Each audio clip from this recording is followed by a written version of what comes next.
कि आपको कौन बताएगा कि अगर एब्डोमेन में इतना डोज दे रहे हैं तो इज एब्सोल्युटली ओके और नॉट। तो ये सब अलग अलग हैं। इसमें एफडी का क्या रोल होता है, ठीक है, बीआरसी का क्या रोल होता है, सबके अलग अलग रोल्स हैं। तो मैं बहुत ज़्यादा वास्ट में नहीं जाऊंगी, लेकिन जो जो बेसिक्स हैं, बेसिक्स में हम थोड़ा सा डिस्कस करेंगे, ठीक है, क्योंकि इसमें कहीं रेगुलेटरी बॉडीज़ का तो कोई टॉपिक है नहीं बेटा। इसमें रेगुलेटरी बॉडीज़ का तो कोई टॉपिक नहीं दिया हुआ है ना, वो शायद मे भी हो सकता है मास्टर्स लेवल पे हो आपका। मैम हमसे जैसे इलोरा के बारे में पूछा जाता है पेपर में। हाँ, एलोरा के बारे में कि हाँ वो AERB में आएगा बेटा। एलोरा जो है is a part of AERB, ठीक है। एलोरा जो है वो AERB का ही पार्ट है। तो अभी हम थोड़ा आगे ओके पढ़ेंगे। मैम। हाँ, वो एलोरा जो है वो AERB का ही पार्ट है। उसमें क्या है कि जो रेडिएशन वर्कर्स होते हैं, रेडिएशन वर्कर्स बोले तो डायग्नोस्टिक के या थेरेपी के, उन सबको अलग अलग अपना लाइसेंसिंग लेनी पड़ती है, अपने आप को रजिस्टर्ड करना होता है AERB की साइट पे जाके।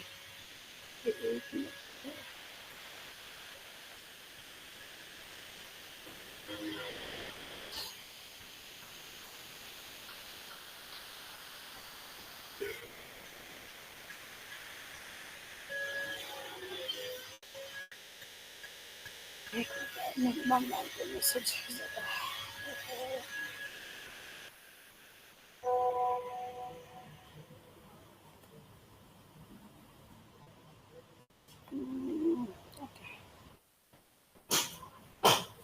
कितने लोग और हैं, अभी कोई और ज्वाइन नहीं किया। अब मैं अलाउ नहीं करूंगी बीच में, क्योंकि पूरा मुझे लेक्चर बंद करना पड़ेगा।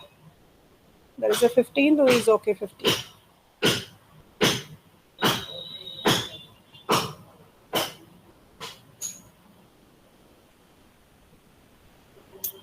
It's visible.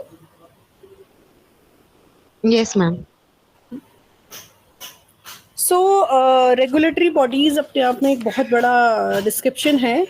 तो अभी हम सिर्फ दो तीन के बारे में ही पढ़ेंगे। बहुत सारी रेगुलेटरी बॉडीज़ हैं, नेशनल लेवल की अलग होती है, इंटरनेशनल लेवल की अलग होती हैं। सबके अलग अलग रोल्स होते हैं, सबकी अलग अलग रिस्पॉन्सिबिलिटीज़ होती हैं। So we will not go very detail, सिर्फ AERB का, और मेनली AERB से रिलेटेड भी पूछा जाता है, ये BRC का हद से ज़्यादा। सो रेगुलेटरी बॉडीज, अथॉरिटी और एजेंसी, ये क्या होती है? पब्लिक अथॉरिटी होती है, पब्लिक और गवर्नमेंट एजेंसी। पब्लिक बोले तो प्राइवेट लाइक, ठीक है, मतलब उसमें प्राइवेट तो होती हैं but under the control of government. मतलब प्राइवेट होंगी लेकिन उसका गवर्नमेंट के ऊपर पूरा कंट्रोल होता है। मतलब वो बिना गवर्नमेंट की मर्जी के अपनी मनमानी नहीं कर सकते। But some of the options they having the relaxability, कुछ चीज़ों में उनका रिलैक्सिबिलिटी होता है। ये किस लिए है कि ताकि सुपरविजन कर सके और चीज़ों को देख सके कि बाकी चीज़ें ठीक चल रही हैं नहीं चल रही हैं। तो एज अ जैसे रेडिएशन की बात करें हम, तो रेडिएशन अभी हमें बात करनी है सिर्फ रेडिएशन रेगुलेटरी बॉडीज़। अब थोड़ा थोड़ा आपको ये भी एक बार देख लेना, अल्ट्रासाउंड को कौन कंट्रोल करता है? आपको पता है अल्ट्रासाउंड और MRI is not the part of these regulatory bodies. ये सबसे बड़ा कंफ्यूजन होता है। कभी कभी कोई अगर किसी ने ट्रिकी क्वेश्चन पूछ लिया कि MRI is under which of authority, BARC के अंडर में है कि AERB के अंडर में है, तो दोनों में से किसी के भी अंडर में नहीं है। ये AERB, BARC, ये जितनी भी हैं ये रेडिएशन बेस्ड हैं, ठीक है। तो जो अल्ट्रासाउंड रिलेटेड है, तो वो सोनिक या सोनार रिलेटेड जो अथॉरिटीज़ होती हैं उसमें गवर्न की जाती है ये, ठीक है। और आपकी जो MRI है वो NMR का पार्ट है, जो न्यूक्लियर रेजोनेंस इमेजिंग पार्ट है, या आपका दूसरा न्यूक्लियर जहाँ पे कंट्रोल किया जाता है। Nuclear is not a nuclear related, that like NMR, nuclear magnetic resonance, यानी कि मैग्नेटिक बिहेवियर को जहाँ स्टडी की जाती है वो उसको कंट्रोल करता है। सो यहाँ पे क्या है कि अलग अलग इनकी रेगुलेटरी अथॉरिटीज़ की अपनी अपनी रिस्पॉन्सिबिलिटीज़ होती हैं। एक प्रॉपर इनके रूल्स होते हैं, रेगुलेशंस होते हैं, गाइडलाइंस होती हैं, तो we must follow these of the guidelines. Functions क्या होते हैं? To assist of application for permission, conduct, practise and entitle entail or could entail exposure to radiation and the authorized offer such practice of the such courses association with them. यानी कि वो चाहे hospital हो, चाहे आपका diagnosis centre हो, कुछ भी हो, वो उसको पहले असेसमेंट करते हैं, फिर उसको लगाने की परमिशन देते हैं, फिर उसको परमिशन देने के बाद उसको अंडर ऑब्जर्वेशन भी रखते हैं। रेगुलरली चेकअप्स होते हैं, रेगुलेटरी से वही this is the part of QA. उसका सर्विलेंस हम अगर बोलेंगे तो हर किसी का अलग-अलग मॉनिटरिंग और सर्विलेंस होता है। तो जैसे एक्स-रे का होता है एवरी 6 मंथ पे होता है, 3 मंथ्स पे 3-4 तरह के होते हैं, क्वार्टरली होते हैं और 6 मंथ के होते हैं या एनुअली होते हैं, या कभी-कभी कोई 2 साल के, लेकिन रेडिएशन वाले मैक्सिमम एनुअली या 6 मंथ या क्वार्टरली होते हैं। लेकिन इसमें और भी प्रोविजंस हैं कि जैसे इमीडिएट कभी-कभी आपको कराना पड़ गया, किस कंडीशन में आपको इमीडिएट क्यूए दोबारा कराना पड़ेगा। ठीक है, तो the surveillance, monitoring, reviewing, verification, inspection of source QA and ensuring that adequate plan exit और dealing with the radiation accident and carrying out emergency intervention. किसी तरह की कोई इमरजेंसीज ना आ जाए तो उसको ऑब्जर्वेशन में रखते हैं। So the effectiveness और radiation protection and safety measure for each authorized practice. Authorized practice का मतलब यहाँ पे क्या है कि आपने जो भी रेडिएशन डिवाइस पे जो भी आप काम कर रहे हैं, अब रेडिएशन डिवाइस डजंट मीन कि सीटी और एक्सरे मशीन, न्यूक्लियर रिएक्टर्स होते हैं, वो भी इसी का पार्ट है सारा। ठीक है, अब इसमें क्या है कि देखिए इसमें 3-4 बॉडीज हैं, उसका सबसे काफ़ी बड़ा रोल है। एक है इंटरनेशनल एटॉमिक एनर्जी एजेंसी। ये सब याद रखिएगा बेटा, ये बहुत छोटी-छोटी चीज़ें हैं और ये वाइवा में ज़रूर पूछ ली जाती हैं कि इंटरनेशनल लेवल पे यानी कि वर्ल्ड लेवल पे जो रेडिएशन को कंट्रोल करते हैं, रेडिएशन को जो रेगुलेट करते हैं, वो IAEA है, इंटरनेशनल एटॉमिक एनर्जी एजेंसी है। ठीक है, ये पूरे वर्ल्ड की रेडिएशन को कंट्रोल करते हैं, कोई भी कंट्री हो। लेकिन इंडिया में हमारी कौन सी चलती है? एटॉमिक एनर्जी रेगुलेटरी बोर्ड हमारा इंडिया के लिए है AERB, इसलिए हम AERB को ज़्यादा डिस्क्रिप्शन में पढ़ेंगे। दूसरा है international commission on radiological protection. ये क्या करती है? ये एक्चुअली हर एक चीज़ के लिए रेडिएशन डोज फिक्स करती है। एक्चुअली जितनी भी रिसर्चेज़ वगैरह होती हैं वो इसमें दी जाती हैं। इसमें हम बोलते हैं कि ICRP की रिपोर्ट में क्या लिखा हुआ है, जैसे हम बात करें 10 डे रूल, आप लोगों ने पढ़ा होगा। 10 डे रूल कौन सी रिपोर्ट में मेंशन किया गया है जिसमें उसका ऑर्डिनेंस पास हुआ था कि 10 डे रूल होना चाहिए, तो ICRP की रिपोर्ट नंबर 6 है। तो बहुत सारी रिपोर्ट्स हैं इसमें, रिपोर्ट नंबर 103 है, रिपोर्ट नंबर 126 है, 26 अभी मैं इसका पोर्टल आपको दिखाऊंगी। दूसरा national council of radiation protection on and measurements कि कौन सी यूनिट का कौन सा मेजरमेंट्स होगा। एक है US FDA, food and drug administration, आपको पता होगा FDA अप्रूव आजकल हर चीज़ आती है। FDA that means this limit is safe for the health और this is not the safe for the health. दूसरी आती है इंटरनेशनल इलेक्ट्रोटेक्निकल कमीशंस, ये आपको बड़ी नई सी लग रही होगी सुनने में। ठीक है, ये क्या करती हैं बेसिकली, जैसे मैंने अभी सिटी स्कैन की एग्जांपल दी कि सिटी स्कैन की जो एग्जांपल जैसे मैंने दिया कि सिटी स्कैन को अगर मान लीजिए आप एब्डोमेन की डोज दे रहे हो 128 स्लाइस पे, तो कितनी डोज उसकी सेफ है और इस डोज के बाद वो आउट ऑफ सेफ्टी चला जाएगा, तो उस डोज को कौन रेगुलेट करेगा? अब मान लीजिए वही रेडिएशन डोज आपकी 64 स्लाइस में लग रही है और अगर आप एक ही पेशेंट को 64 स्लाइस पे अगर आप रेडिएट कर रहे हो या फिर 120 पेट पे कर रहे हो या अबव कर रहे हो, तो हर एक स्कैनर का पर्टिकुलर स्कैन की जो रेडिएशन डोज फिक्स की जाती है वो ये करता है इंटरनेशनल इलेक्ट्रोटेक्निकल कमीशन। ये एसोसिएशन इंटरनेशनल लेवल की है, इसमें रिसर्च होती है प्रॉपर तरीके से कि मान लीजिए ये आपकी लाइक 64 स्लाइस पे अगर हेड CCT कर रहे हैं या NCCT कर रहे हैं, दिस इज सेफ और this is not safe. India में क्या है? Bureau of Indian standard. दूसरा है इंटरनेशनल ऑर्गेनाइजेशन फॉर स्टैंडर्डाइजेशन, ये किसी भी डोज को स्टैंडर्डाइज करते हैं। जैसे आपकी स्टैंडर्ड डोज है ना कि हमें इतनी स्टैंडर्ड डोज हमें पूरे स्कैनर के लिए, सिटी के लिए इतनी फिक्स्ड है, इस काइंड ऑफ थिंग। सो बात करते हैं again international atomic energy, international organisation seeking to promote peaceful use of nuclear energy. Nuclear energy बोले तो किसी भी तरह की न्यूक्लियर एनर्जी। मैंने अभी मना किया था कि कितने लोग बाद में ज्वाइन कर रहे हैं, पूरा लेक्चर रोकना पड़ जाता है इसके चक्कर में।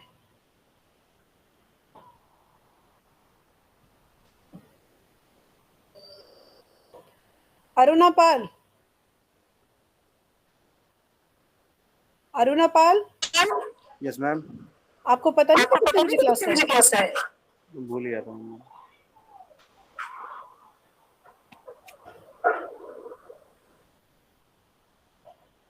आपके भूलने की वजह से मैं पूरी क्लास डिस्टर्ब नहीं करूंगी अब। माफी चाहता हूँ। So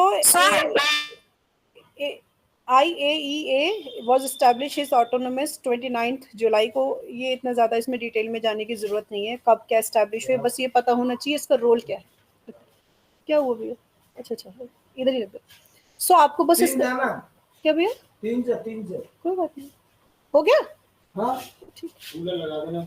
मैं अभी रात में ही आएंगे, मैं लगवा दूंगी ना ना, मैं लगा दूंगी। मुझे पता भी नहीं है कहाँ रखा। अच्छा ये है, मैं लगा दूंगी, कोई मैं लगा दूंगी, रहने दीजिए, कोई लगा। अरे ना ना ना ना, लगा दूंगी लगा दूंगी।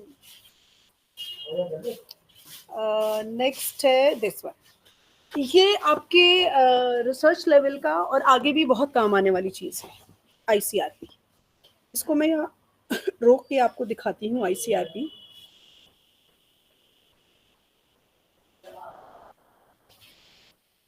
आईसीआरपी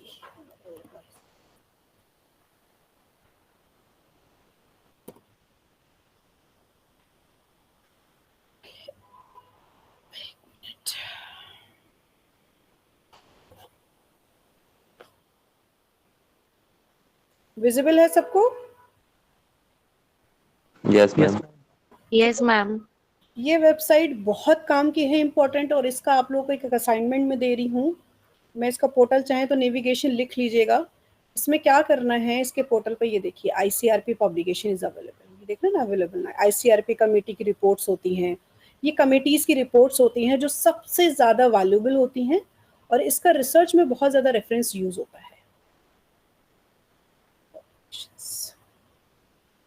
ये देखिए, दिख रहा है, सेज, पब्लिश बाय सेज। यहाँ इजीली पब्लिश नहीं होता है। आप लोग जब अभी जब मास्टर्स में आओगे तो you will know about it, how the importance की कैसे कैसे पब्लिश किए जाते हैं, स्कॉपस क्या होते हैं, एल्सवेयर क्या होता है, ये सब चीज़ें। अब आप यहाँ पे देखिए, ये सारी रिपोर्ट्स हैं, ये बहुत बड़ी बड़ी रिपोर्ट्स होती हैं, ये बहुत बड़ी रिसर्च के बाद डाली जाती है। अब आप यहाँ देखिए, ऑप्टिमाइजेशन, ये दिख रहा है आईसीआरपी रिपोर्ट नंबर 154। तो आपको क्या करना है, ये देखिए मैं आपको दिखाती हूँ रिपोर्ट ओपन करके, ठीक है। इसका एब्स्ट्रैक्ट दिया हुआ है, एब्स्ट्रैक्ट मतलब बोले तो एक ओवरव्यू टाइप से दिया हुआ है। इसमें दिया optimise of radiological protection for digital radiography, यानी कि डिजिटल रिलेटेड जितनी भी इन्होंने डोजीमेट्री दिया हुआ है उसके बारे में सारा दिया हुआ है। अब आप यहाँ जाएंगे, इसमें बाय का ऑप्शन दिया हुआ है, ये वैसे नॉर्मल भी मिल जाती है। रेजोल्यूशन ऑफ कमिटी, इसमें डाउनलोड का एक ऑप्शन आता है नीचे कहीं जाके। अगर आप इसको सेपरेटली भी आईसीआरपी रिपोर्ट करके, ये शायद या तो लेटेस्ट होगा, तो लेटेस्ट में भी ना अवेलेबल हो, मैं और रिपोर्ट्स में आपको दिखा देती हूँ। ये लेटेस्ट वाला हो सकता है, मे बी 2021 का है, प्रोसीडिंग है भी, ये शायद मे बी नए हैं सारे। मैं इसमें से कुछ पुराना उठाती हूँ तो आपको थोड़ा इजीली समझ। ये देखिए, आपको दिख रही है सारी, cancer risk, plutonium, uranium, use of quantities, radiological protection, ये बड़ा इजी सा उठाते हैं। ये देखो 2021 का है, यहाँ से देखिए ऑप्शन आ रहा है डाउनलोड पीडीएफ।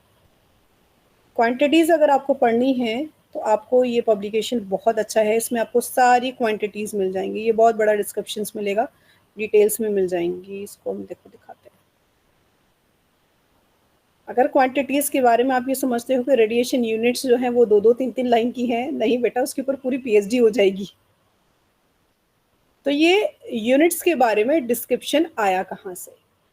अगर आपसे ये बहुत ही मतलब डेप्थ वाली चीज़ मैं बता रही हूँ कि ये कैसे डिटरमाइन की गई रिपोर्ट्स, ये देखो आईसीआरपी रिपोर्ट को 103 को दोबारा से इसको रिवाइज किया गया है, इसमें अपडेट किए गए। ये रिसर्च तो पहले से चली आ रही है, लेकिन अपडेट करके जब नया डाला जाता है तो पिछले का हमेशा हम लोग रेफरेंस जरूर देते हैं।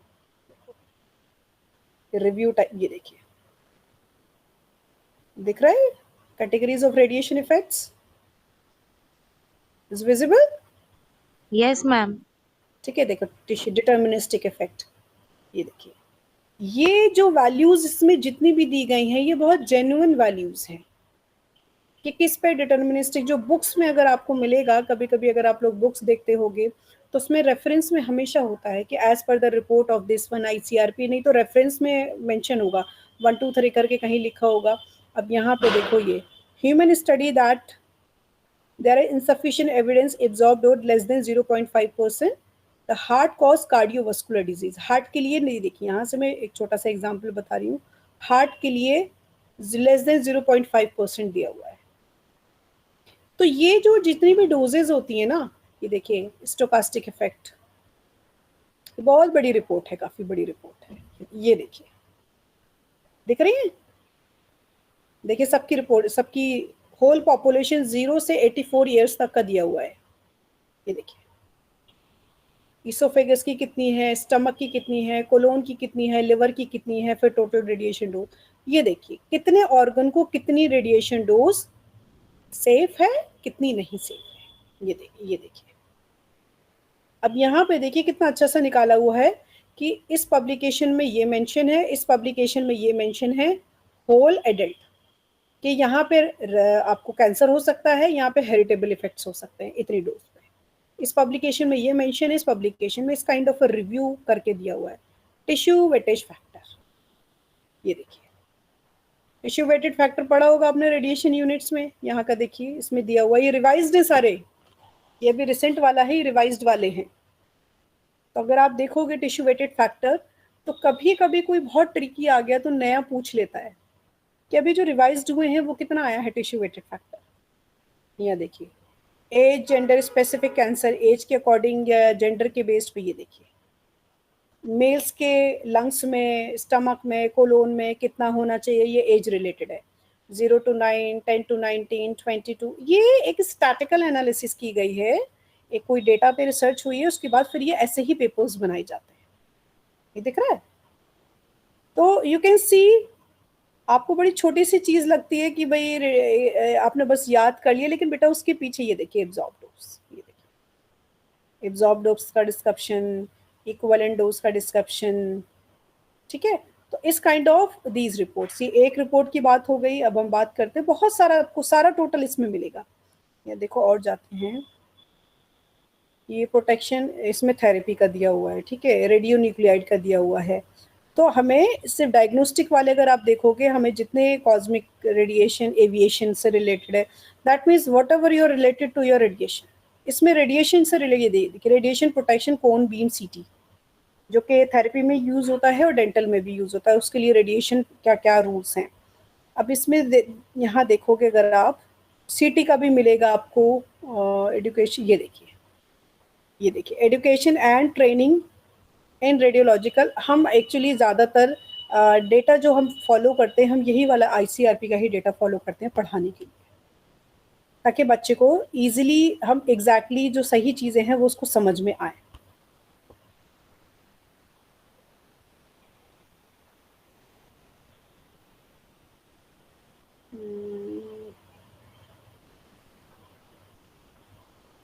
ट्रेनिंग से रिलेटेड है ये थोड़ा सा, ये देखिए effects on embryos and foetus, ठीक है, example of need to manage radiation dose. अब आप खुद देख रहे हैं कि कितना डिटेल और डिस्क्रिप्शंस में दिया हुआ है। तो आईसीआरपी का रोल, होप सो आपको समझ में आया हो कि आईसीआरपी का क्या काम है। आईसीआरपी दिस काइंड ऑफ रिसर्च के जितने पब्लिकेशंस होते हैं, रिपोर्ट्स अपनी प्रेजेंट करते हैं, तो ये ज़रूरी नहीं है कि फिक्स्ड हो ये देखिए अभी और दिखाती हूँ रिपोर्ट्स आप लोगों को, और पीछे जाते हैं थोड़ा सा।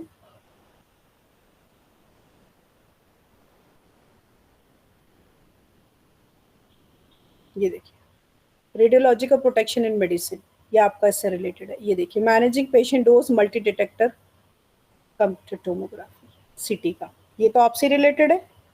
तो सीटी से रिलेटेड रेडिएशन डोज कहाँ दी हुई है, आईसीआरपी की रिपोर्ट नंबर 102 में।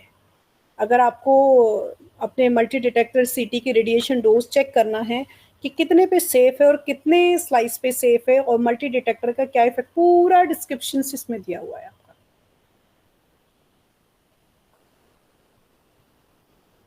तो भाई एक एक एसोसिएशन का, ICRP is not included your syllabus, but मैं आप लोग की नॉलेज के लिए मैं बता रही हूँ सारा। ये देखिए ये देखिए मल्टी डिटेक्टर सीटी का क्या है, ये सारे पॉइंट्स लिखे हुए हैं इसके। तो ये रिसर्च के रेफरेंस के लिए इज़ द बेस्ट वन। आईसीआरपी के जो रेफरेंसेस होते हैं वो सबसे बेस्ट होते हैं। ये देखिए मल्टी डिटेक्टर टेक्नोलॉजी, उसके बैकग्राउंड से इंट्रोडक्शन मल्टी डिटेक्टर्स के बारे में दिया हुआ। मल्टी डिटेक्टर का पढ़ना है तो आप पढ़ सकते हैं यहाँ पे। सिंगल डिटेक्टर का मल्टी डिटेक्टर्स का डिफरेंस दिया हुआ है। ये देखिए ये अलग अलग कंपनीज के डिटेक्टर्स कॉन्फ़िगरेशन है। ये अक्सर कभी कभी हिडन उस पर मैं बता रही हूँ कि एग्जामिनर्स क्वेश्चंस दे देते हैं ये कि एज पर द वेंडर्स आपके डिटेक्टर्स के कॉन्फ़िगरेशंस क्या होते हैं। ये आपको मालूम है कि हर वेंडर का अपना डिटेक्टर का कॉन्फ़िगरेशन अलग होता है। डिटेक्टर का जो सीटी का कॉन्फ़िगरेशन होता है वो कैसे होता है कि मान लीजिए ये जो दिख रहा है ना, यानी कि इनकी 64 रोज हैं, 64 डिटेक्टर्स हैं और हर डिटेक्टर आपका 0.625 mm का है।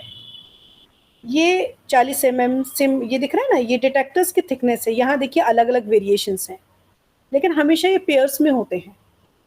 अगर आप लोगों ने सीटी के उसमें पढ़ा हो, उसमें दिया हुआ है कि डिटेक्टर कॉन्फ़िगरेशन कैसे होता है। ये देखिए आपको इसमें सीटी से related everything you will get it. So ये मेरा बताने का मतलब ये है कि एटलीस्ट हाउ यू नो कि आपकी आईसीआरपी की इम्पोर्टेंस क्या है। ये देखिए आपको नीचे जाएंगे बहुत लंबी लिस्ट है। ये देखिए pregnancy and medical radiation dose, इसी में आगे कहीं होगा फीमेल के लिए होगा, फीमेल रेडिएशन प्रोटेक्शन का कहीं दिया होगा। आई थिंक रिपोर्ट नंबर 26 है, let's me check, I am sure मुझे याद है रिपोर्ट नंबर 26 है। यस, इस रिपोर्ट नंबर 26 में एक्सप्लेन है कि 10 डे रूल को कैसे एक्सप्लेन किया गया है। ठीक है, तो ये चीज़ें देखिए, सारी रिपोर्ट्स बहुत लंबी चौड़ी लंबी आपको लिस्ट मिलेगी सारे पब्लिकेशंस की, इनकी अपनी अपनी रिपोर्ट्स हैं। हाँ वो 26 ही है, मुझे ध्यान था 126, वो रिपोर्ट नंबर 26 है। तो कभी कभी आप देखिएगा बुक्स में, जो भी बुक्स आपके पास अवेलेबल हैं, तो उसमें खाली इतना लिखा होगा कि as per ICRP report the 10 day rule this और this. But no, I think I don't know, मैंने अभी तक तो देखा नहीं है कि किसी बुक में आईसीआरपी के पब्लिकेशन नंबर का जिक्र किया गया। ये तो लिखा होता है कि in the air of ICRP recommend this 10 day rule on this, तो उसकी रिपोर्ट नंबर 26 में इसका डिस्क्रिप्शन है। तो जो एम्स वगैरह के क्वेश्चन सेट होते हैं ना, वो बेटा यहीं से सेट होते हैं। ठीक है, आईसीआरपी का रोल क्या है, मैं इसमें ज़्यादा डिटेल्स में नहीं जा रही। ठीक है, तो एक बार देख लेना आईसीआरपी के। देखिए international commission of radiation units, ये फिर सेपरेट हो जाएगा, इसलिए मैं डायरेक्टली आपका एईआरबी पे आ रही हूँ। ठीक है, एईआरबी। सो एईआरबी की इम्पोर्टेंस है, इसके ऊपर क्वेश्चन भी आता है, शॉर्ट क्वेश्चन भी आता है, तो आपको इसके बारे में सब कुछ पता होना चाहिए क्योंकि इस सिलेबस का एग्जैक्टली टॉपिक है आपका। तो atomic energy regulatory board, regulatory RY है, कभी कभी फुल फॉर्म लिखने में गड़बड़ कर देते हैं बच्चे कि फुल फॉर्म समझ में नहीं आती है कि रेगुलेटरी है कि यह रेगुलर बोर्ड है।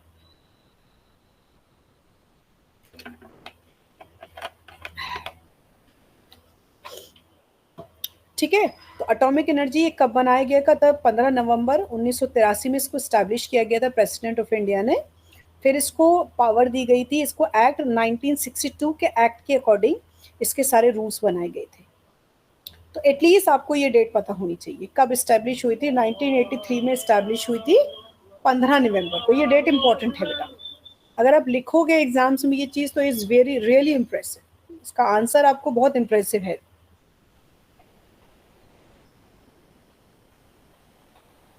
ARB India recommended and laid down guidelines regarding the specification of medical X-ray equipment.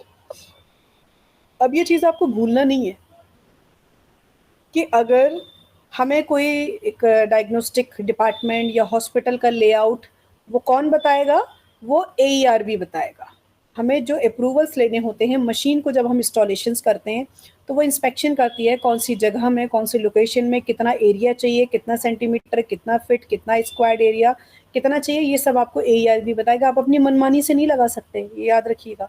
कोई भी रेडियोलॉजिकल यूनिट या रेडिएशन यूनिट आप अपनी मर्जी से नहीं लगा सकते। आप चाहे अपनी घर के छत पे लगा ले, नहीं लगा सकते। इसलिए ऑब्जर्व कीजिएगा, जितने भी आपके रेडिएशन रिलेटेड डिपार्टमेंट होते हैं या तो बेसमेंट में होते हैं या हमेशा फर्स्ट फ्लोर पे होते हैं। और वो कभी भी किसी वार्ड से कनेक्टेड नहीं होते, उनको या तो बिल्कुल कॉर्नर वाले एरिया में बनाया जाता है, दैट मीन्स पब्लिक एरिया से थोड़ा सा डिस्टेंस पे बनाते हैं. So for the rooms and X-ray installation regarding the work practice in X-ray department, the protective device is also responsibilities of the radiation personal employees and the radiation safety officer. So जो RSO का role होता है actually, जो RSO देखिए diagnostic में क्या है ना कि डायग्नोस्टिक में RSO का कोई बहुत बड़ा रोल नहीं होता है.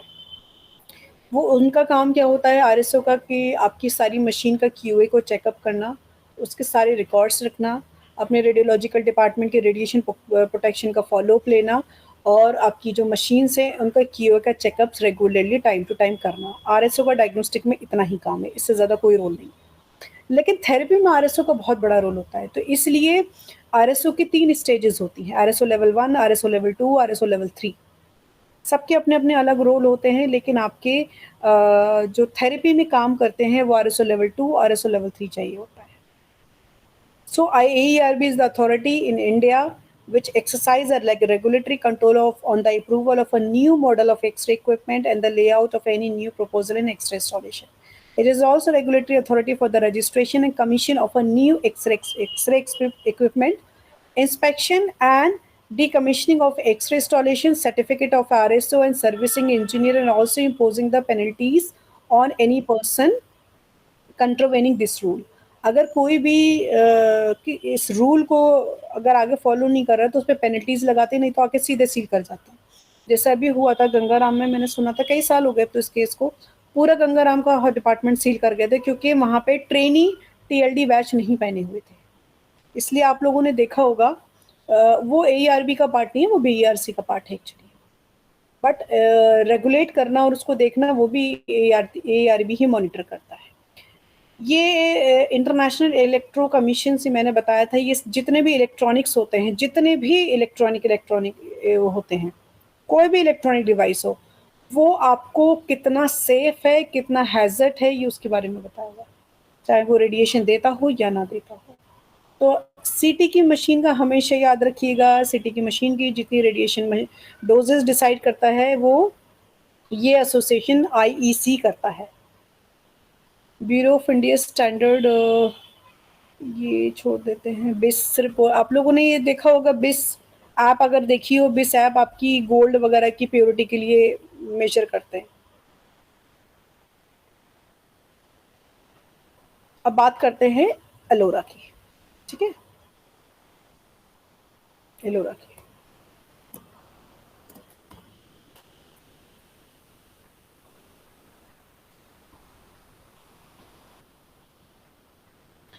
सो AERB और एलोरा क्या है, दोनों एक दूसरे का पार्ट हैं. ठीक है, ये देखिए सीधे हम उसी साइड पे ही गए हैं. AERB, ये देखिए एलोरा की साइड दिख रही है, e license of radiation applications. तो ये वर्ड याद रखिएगा, e license of radiation applications. Radiation applications का मतलब क्या है, एक्सरे, CT, फ्लोरोस्कोपी, मेमोग्राफी, उससे रिलेटेड जितने भी होते हैं उसके लाइसेंस को बताता है, लाइसेंस इश्यूज करता है. मान लीजिए जो लोग जितने भी आपके यहाँ काम कर रहे होंगे ना, टेक्नोलॉजिस्ट, तो क्या करते हैं, एक हॉस्पिटल की तरफ से लेटर लिखवाया जाता है. इसमें ये देखिए पूरा लॉगिन फॉर्म भरना होता है पूरा. ये दिख रहा है ना, देखिए प्रैक्टिस इंस्टीट्यूशंस, ये देखिए फॉर्म दिख रहा है आपको, ये देखिए, ये देखिए दिख रहा है, डायग्नोस्टिक रेडियोलॉजी. ठीक, अच्छा एक होता है इंस्टीट्यूशनल होता है. इंस्टीट्यूशनल दैट मीन्स जैसे GTB है तो GTB का अपना यूज़र नेम और पासवर्ड होगा, अपना इंडिविजुअल, वो होता है RSO के हैंडओवर में. ये जो इंस्टीट्यूशनल चलाता है वो RSO चलाता है, ये पोर्टल RSO के हैंडर में होता है. अगर आप इंडिविजुअली कर रहे हैं तो आपका यूज़र नेम पासवर्ड आप अपना क्रिएट कर सकते हैं. तो यहाँ पे देखेंगे आप प्रैक्टिस आप किस में कर रहे हैं. ठीक, ये देखिए प्रैक्टिस आप जैसे डायग्नोस्टिक रेडियोलॉजी में कर रहे हैं, ये देखिए कितनी लंबी चौड़ी लिस्ट है. रिसर्च में कर रहे हैं, सील्ड सोर्स में कर रहे हैं, किस में कर. इंस्टीट्यूशनल का रोल क्या है, सप्लायर, मैन्युफैक्चरर, रेडिएशन फैसिलिटी, तो मोस्टली रेडिएशन फैसिलिटी में आता है. इंस्टीट्यूशनल टाइप क्या है, X ray facility, manufacturer, service, X ray facility, तो आपका डिपार्टमेंट एक्सरे फैसिलिटी में आता है. लेकिन ये इंस्टीट्यूशनल रजिस्ट्रेशन के बारे में इंडिविजुअल का रोल अलग है. ठीक है, तो अब यहाँ पे देखोगे, ये देखिए e learning portal, TLD labs, training courses agency, ये पूरा पोर्टल आपका इसी चीज़ से भरा हुआ है. देखोगे आप लोग ये सारा. अब यहाँ पे देखिए diagnostic related, license, facility, QA, agencies, पूरा ये देखिए यहाँ पे हम जा रहे हैं। ये देखिए view guidelines, guidelines institution registration, personal monitoring. ये देखिए पर्सनल मॉनिटरिंग बोले तो आपका टीएलडी बैचेस की कितनी कितनी पर्सनल मॉनिटरिंग हो रही है। पहले इन्होंने पोर्टल चेंज कर दिया है काफ़ी, पहले यहाँ पर आता था सारा।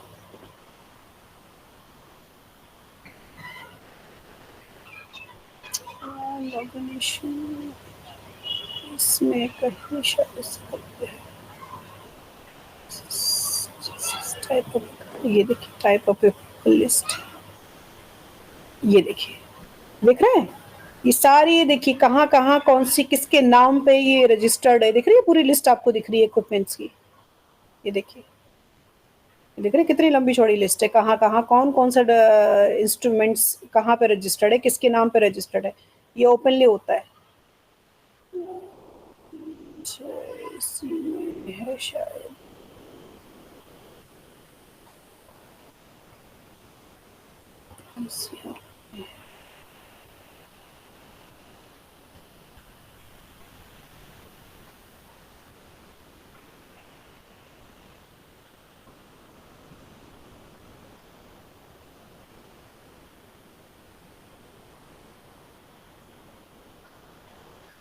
इसमें नहीं होगा, ये इसी पे होना चाहिए, ये AERB पे।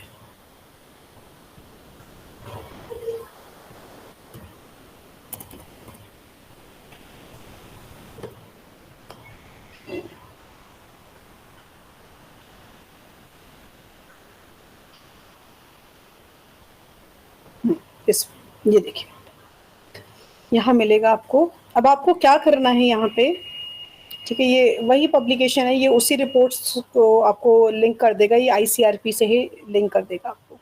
अब आपको क्या करना है, यहाँ जाना है रेडिएशन फैसिलिटी में जाना है, एप्लीकेशन इन मेडिसिन में जाना है, मेडिसिन से आपको जाना है diagnostic radiology. Radiation, medicine, therapy, diagnostic. Diagnostic में क्या जाना है आपको, ये आप लोगों का असाइनमेंट है, ठीक है, ये आप लोगों का सभी का असाइनमेंट है। इसमें आपको हर एक मशीन का लेआउट निकालना है, ठीक है। अब आप देखोगे यहाँ पे कहीं लेआउट्स होंगे, सिटी में ये रहा, ये देखिए, ठीक है, ये पूरे पूरे रिपोर्ट्स हैं कैसा लेआउट होना चाहिए कैसा नहीं होना चाहिए। तो यहाँ पे हर एक मशीन का आपको लेआउट दिया हुआ होगा, जिसका एक मैप बना होगा।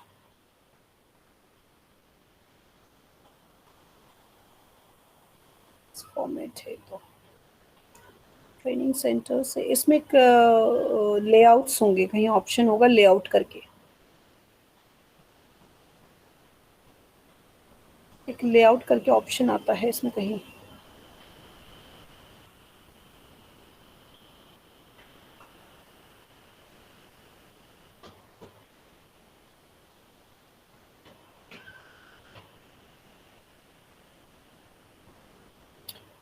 थोड़ा सा एक्सप्लोर कीजिएगा, लेट्स मी चेक, अगर मुझे नेविगेशन मिल जाता है तो मैं भी दे देती हूँ आप लोगों को। इसी में एक लेआउट्स का ऑप्शन आता है कहीं पे,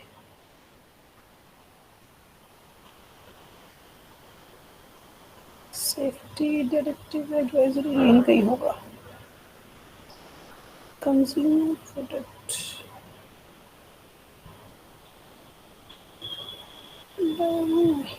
चलिए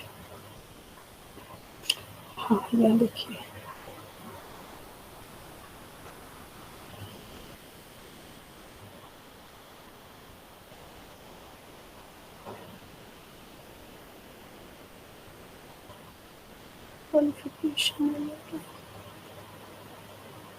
इसी में कहीं ढूंढेंगे, यहाँ कहीं मिल जाएगा आप लोगों को ना। यहाँ पे एक लेआउट होगा आपका, देखिएगा layout for X ray, layout for CT, layout for सबका हो, जितनी भी आपकी रेडिएशन रिलेटेड है सबके लेआउट्स मिलेंगे आपको।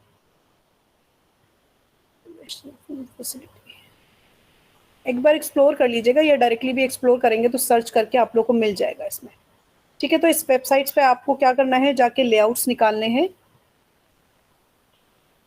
चलो सीटी लेआउट एस पर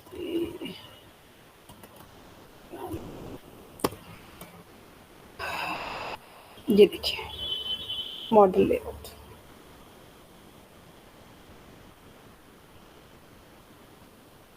सो आप लोगों ने क्या करना है अपने असाइनमेंट में, इन लेआउट्स को हैंडमेड बनाना है, हाथ से बनाना है आप लोगों को, क्योंकि एग्जाम में आता है बनाने के लिए।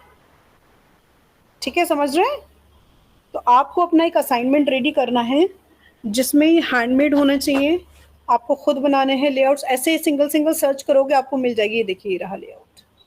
ठीक है, ये देखिए, ये रहा एज पर AERB। आपको AERB के अकॉर्डिंग देखो, ये रहा। ऐसे ही आपको एक्सरे का मिल जाएगा, मैमोग्राफी का मिल जाएगा, ठीक है, डिजिटल एक्सरे का मिल जाएगा, फ्लोरोस्कोपी का मिल जाएगा, सारे लेआउट्स मिल जाएंगे।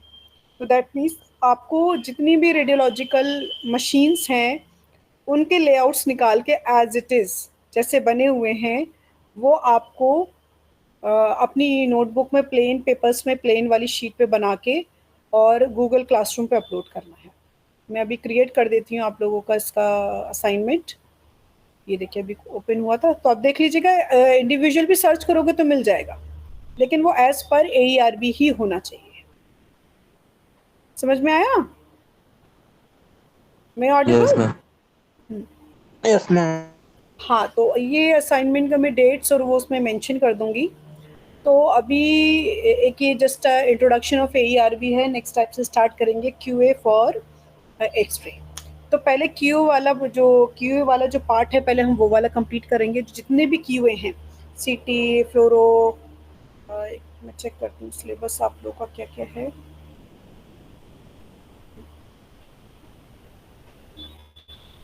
QA proceed AERB, QA in MR ये बिल्कुल अलग है। Planning in CT radiology department, fluoroscopy, X ray, CT, rating of X ray टी भी बिल्कुल ही अलग है। प्लानिंग ऑफ एक्सरे डिपार्टमेंट, इसके भी गाइडलाइंस होती हैं एज पर द AERB। तो ये जितने भी टॉपिक हैं QA और इससे रिलेटेड सब ये मिले जुले टॉपिक हैं एक्चुअली। ठीक है, तो ये नेक्स्ट टाइम पे ये आप लोग ये असाइनमेंट मैं अभी अपलोड कर देती हूँ, ये कर लीजिए। फिर हम स्टार्ट करेंगे आपका रेडियोग्राफी। आज के टॉपिक में आप ये डाल देना बेटा AERB गाइडलाइंस। ठीक है, एलोरा का मैं एक बार और, हाँ एलोरा का मैं एक बार और बता देती हूँ। देखिए यहाँ से ये देखिए, Ellora is a e-license system and e-govern initiative by AERB is a web-based application for automation। ये पूरा ये आप ले सकते हैं यहाँ से देखिए शो। तो इसका काम क्या है? ओके ओके,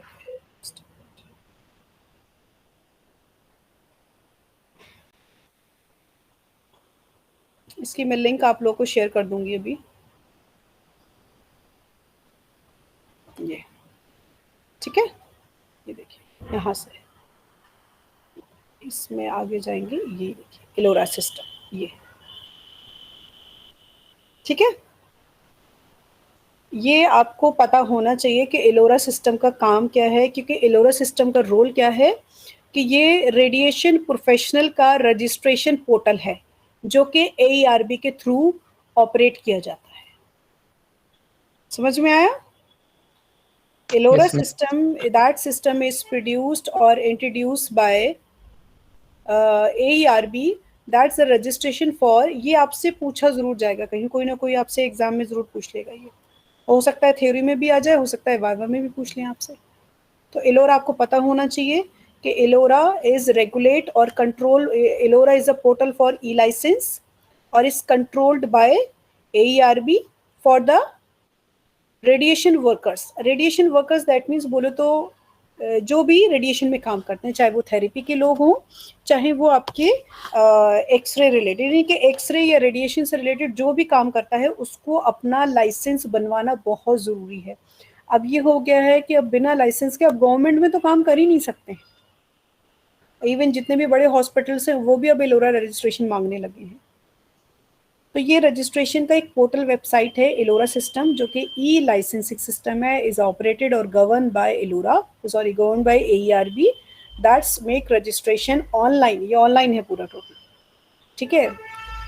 ये आप लोग एक बार देख लीजिएगा, इसकी मैं आप लोगों को वो भेजे दे रही हूँ, लिंक में शेयर कर देती हूँ।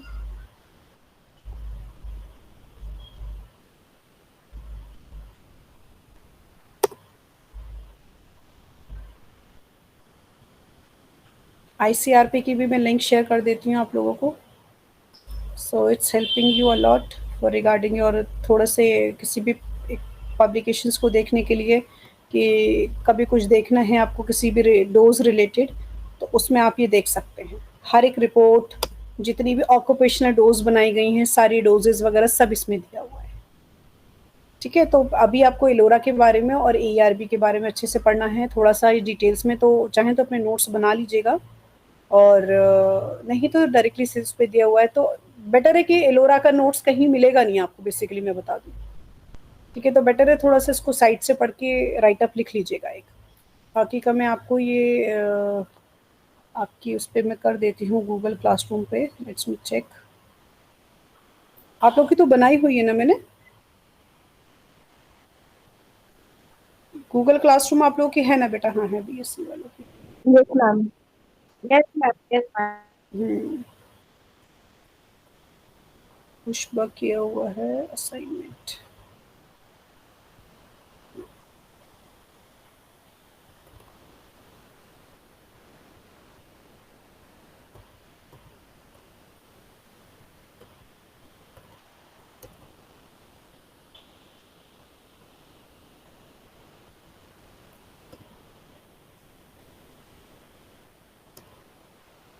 As per AER, ठीक है।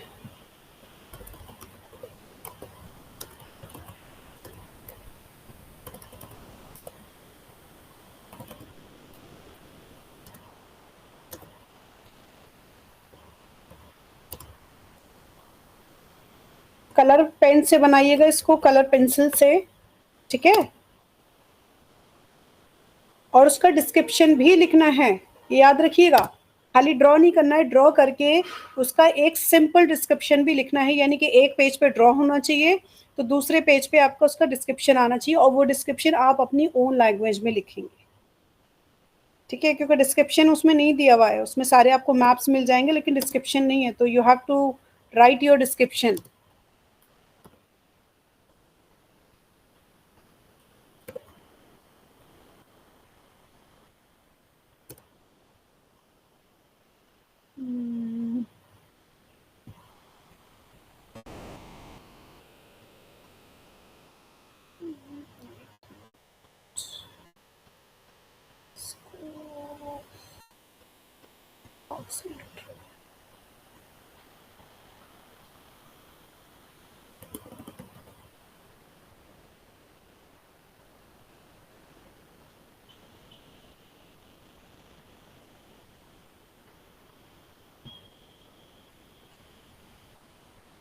आज 28 है, मैं 15 दिन का आप लोगों को टाइम दे रही हूँ, और इसके बाद मैं किसी का भी एक्सेप्ट नहीं करूँगी। आई थिंक 15 दिन इज़ बहुत ज़्यादा टाइम है, 15 दिन का टाइम है इसमें। सो प्लीज़ इसको करके अपडेट कर दीजिएगा। कोई मुझे व्हाट्सअप ना करे, कोई मुझे ईमेल ना करे, और व्हाट्सअप तो बिल्कुल भी ना करे, कि बहुत से पिछली बार काफ़ी लोगों ने क्या किया था, पिछली बार उठा के उसको व्हाट्सअप कर दिया था। मैं किसी का एक्सेप्ट नहीं करूँगी। 12 October is last date, means last date. So be aware the time limit, अपनी टाइम लिमिट देखिएगा। 15 दिन है आप लोगों के पास ऑलमोस्ट, आराम से बनाइए। एक एक दिन भी बनाएंगे तो 4-5 दिन में बन जाएंगे। कलर पेंसिल से बनाने हैं, हैंडमेड बनाने हैं, और बना के आपको उस पर अपलोड करना है। फ्रंट पेज कैसा होना चाहिए, I am already given to you, ये मैं दोबारा भी अभी मैं आप लोगों को भेज दूंगी, उस पर ग्रुप पे शेयर कर दूंगी। फ्रंट पेज आपका वही होना चाहिए, और फ्रंट पेज के बाद आपका लेआउट्स होने चाहिए। ये गड़बड़ कोई नहीं करेगा कि एक का लिया फोटो खींच के, हर एक लेआउट पे आपका नाम और रोल नंबर लिखा होना चाहिए, नॉट डिजिटली, पेन से। अगर एक्सरे का लेआउट बना रहे हैं तो एक्सरे के लेआउट के ऊपर आपका रोल नंबर और आपका नाम होना चाहिए। सीटी का लेआउट बना रहे हैं तो सीटी के आगे ऊपर आपका रोल नंबर होना चाहिए, आपका नाम होना चाहिए। हर एक पेज पे इंडिविजुअल नाम भी होगा, और आपका उस पर रोल नंबर भी मेंशन होगा बाय द पेन। क्योंकि ये बहुत स्मार्टली काम करते हैं बच्चे, कि एक ने असाइनमेंट बनाया, सिर्फ आगे का फ्रंट पेज चेंज किया, भाई दूसरा भी वही चिपकाता चला जा रहा है क्योंकि भाई है तो सेम ही सबका। सो जितने स्मार्ट आप हो बेटा, उसी टेक्नोलॉजी में हम भी काम कर रहे हैं, कोई बहुत ज़्यादा डिफरेंस नहीं है आपकी हमारी जनरेशन में। सो आप स्मार्ट हो तो हम भी थोड़े से ज़रा ओवर स्मार्ट हैं, तो ये गड़बड़ नहीं करनी है, इंडिविजुअली काम करना है आपको, ताकि क्योंकि एग्ज़ाम्स में एक ना एक आपका लेआउट ज़रूर आएगा, ये मैं डैम श्योर बता रही हूँ आपको, एक लेआउट ज़रूर आएगा, चाहे सीटी का हो, एक्सरे का हो, फ्लोरो का हो, किसी का भी हो, एक लेआउट तो आना ही है आपके एग्ज़ाम में। ठीक है। सो क्या नाम है, सीआर बेटा एक आकांक्षा। जी जी मैम आपने पहले भी शेयर नहीं किया है फ्रंट पेज, मतलब अभी अच्छा तक नहीं ठीक करा है, है। नहीं नहीं मैं अभी अभी भेज रही हूँ, जस्ट राइट नाउ मैं ग्रुप पे शेयर कर रही हूँ। और अभी की जो अटेंडेंस है इसमें 15 लोग हैं सिर्फ। ठीक है, मैं आप किसी की अटेंडेंस लूंगी नहीं, please take the screenshot of the attendance. या बाकी मैम आई लोगों will share in that group. ठीक है, 15 लोगों की अटेंडेंस है, देख लेना इसमें कौन कौन है, चाहो तो नाम लिख लो। You can also see Aruna Pal है, हर्षित वर्मा है, हर्षिता प्रसाद है, क्योंकि मैंने 7, 15, 20 तक अलाउ किया है। मैं अब अटेंडेंस नहीं दूंगी, मैं अभी ग्रुप पे ये नाम मेंशन कर देना कि इतने 15 बच्चे प्रेजेंट थे, उसके पार्ट किसी को अटेंडेंस नहीं मिलेगी। ये लिस्ट है पूरी इसमें 15 लोगों की। Yes ma'am. ठीक है, मैं बाकी के आप लोगों को असाइनमेंट का फ्रंट पेज शेयर कर रही हूँ। साइन नहीं, और कोई डाउट लगता है तो मुझे पूछ लीजिएगा। कल सैटरडे नहीं, मैं नहीं लूँगी, सैटरडे संडे मंडे ही क्लास लूँगी। मंडे अब मैं बेटा दिन में क्लास नहीं ले पाऊँगी, थोड़ा सा यूनिवर्सिटी में ये ना कि कोई ऑब्जेक्शंस ना उठा दे, तो that's why I will take by evening. मैं मोस्टली ये 7-8 बजे के आसपास ही क्लास लूँगी, तो इसमें आप लोग कंफर्टेबली भी सुन भी पाओगे, क्योंकि वहाँ पे भी बीच बीच में मेरे साथ प्रॉब्लम लगी रहती है, कभी कोई बच्चा चला आ रहा है, कभी कोई मीटिंग चली आ रही है, कभी कोई विजिट चली आ रही है, तो वो बीच में बहुत ज़्यादा डिस्टर्बेंस होता है।